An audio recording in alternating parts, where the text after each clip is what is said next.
Sahyadri news. आवाज महाराष्ट्राचा.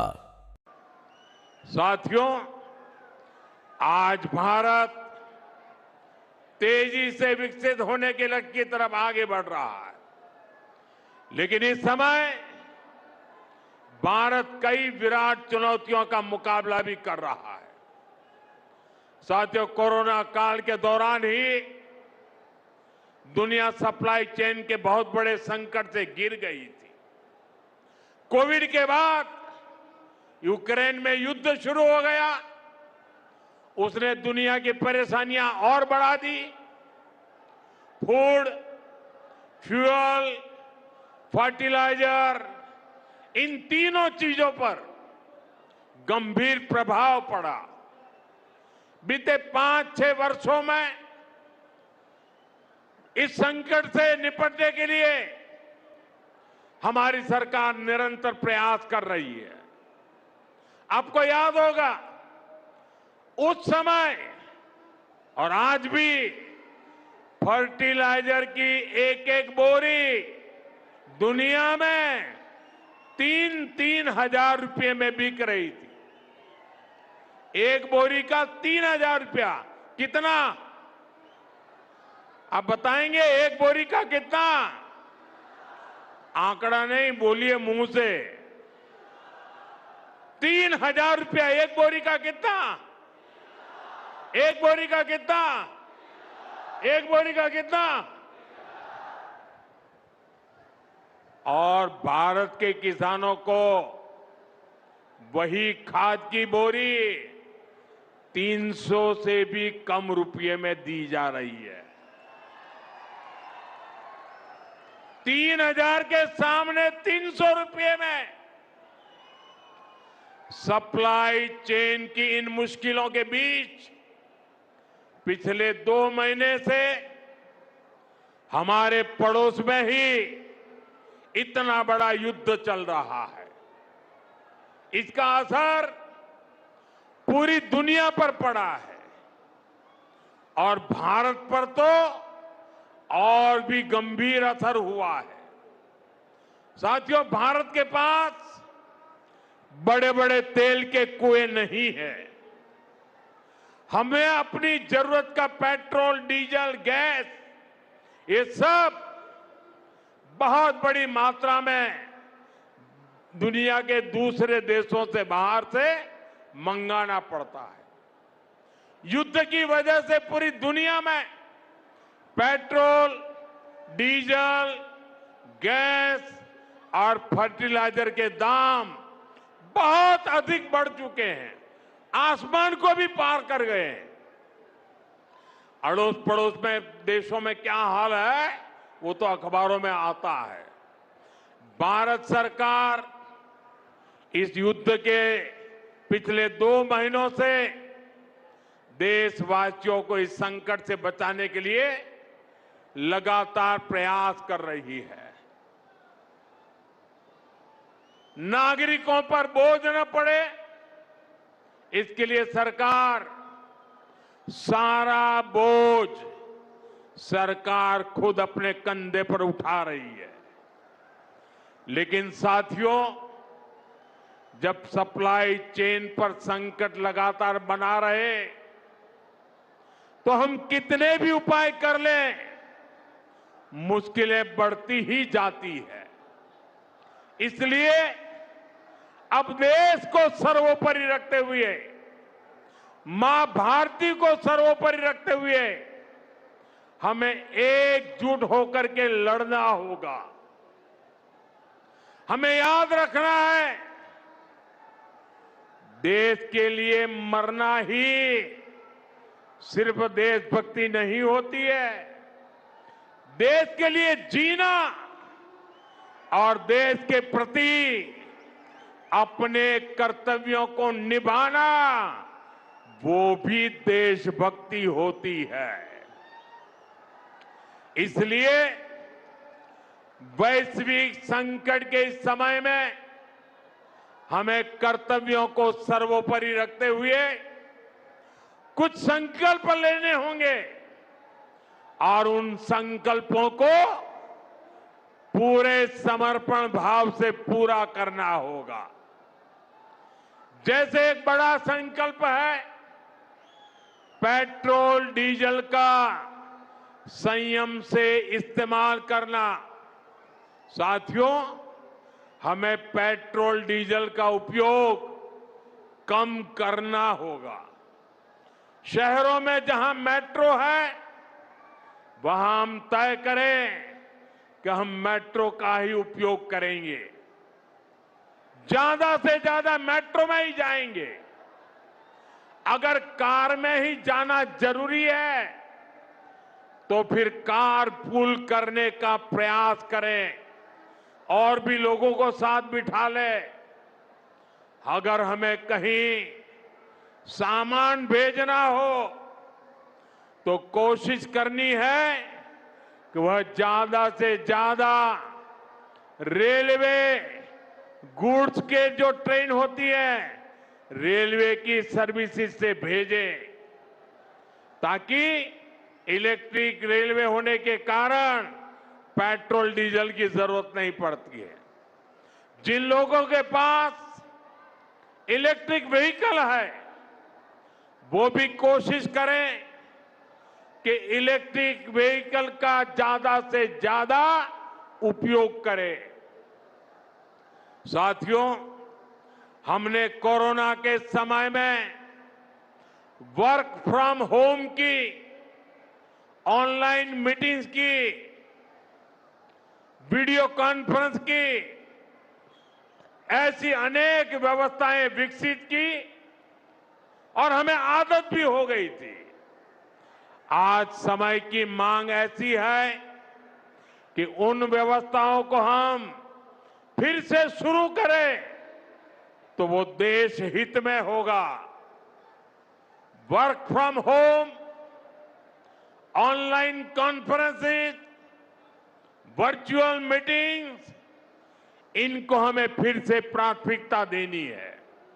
साथियों, आज जो संकट है उसमें हमें विदेशी मुद्रा बचाने पर भी बहुत जोर देना होगा, क्योंकि दुनिया में पेट्रोल डीजल इतना ज्यादा महंगा हो गया है, पहले से कई गुना ज्यादा कीमतें बढ़ गई है। तो हम सबका दायित्व है कि पेट्रोल डीजल की खरीद पर जो विदेशी मुद्रा खर्च होती है, पेट्रोल डीजल बचाकर हमें वो मुद्रा भी बचानी है। इसके लिए हमारे छोटे छोटे प्रयास भी देश की बहुत मदद कर सकते हैं।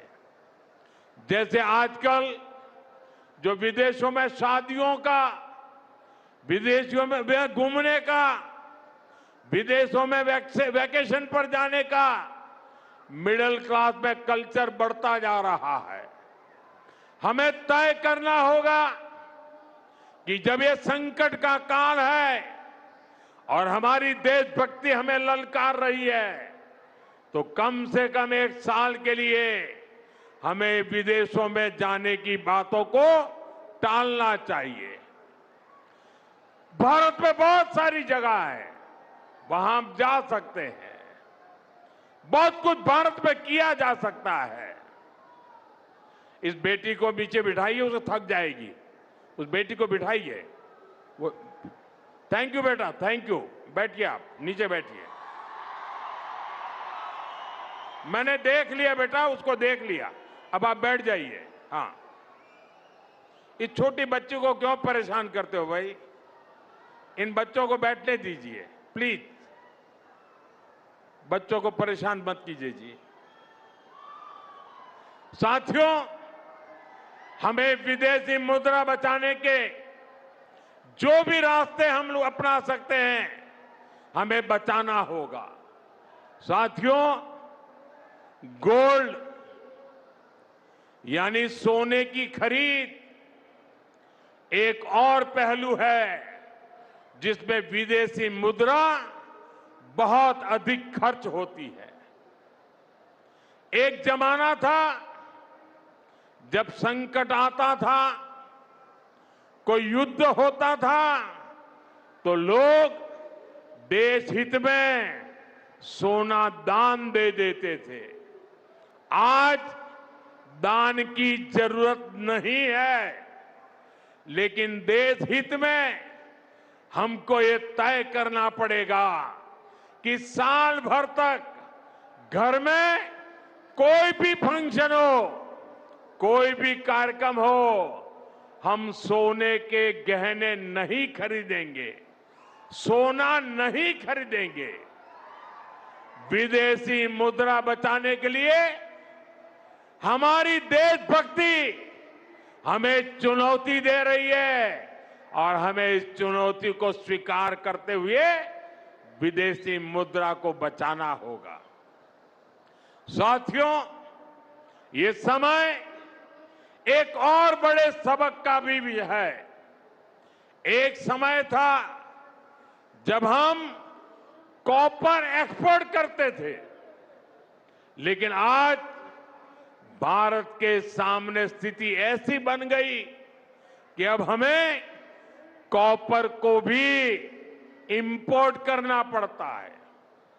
हमारे देश में हड़तालें करवाकर कॉपर प्लांट्स को ठप करवा दिया गया और अब हालत ये हो गई कि हमें कॉपर बाहर से मंगाना पड़ता है और उसमें विदेशी मुद्रा खर्च होती है।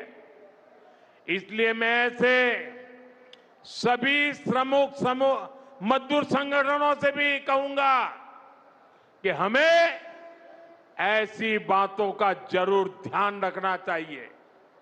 भारत को आत्मनिर्भर बनने से जो भी कदम रोकते हैं, उनमें हमें दूरी बनानी होगी और जो लोग ऐसी साजिशों में जुटे हैं, उन पर भी कड़ी नजर रखनी होगी।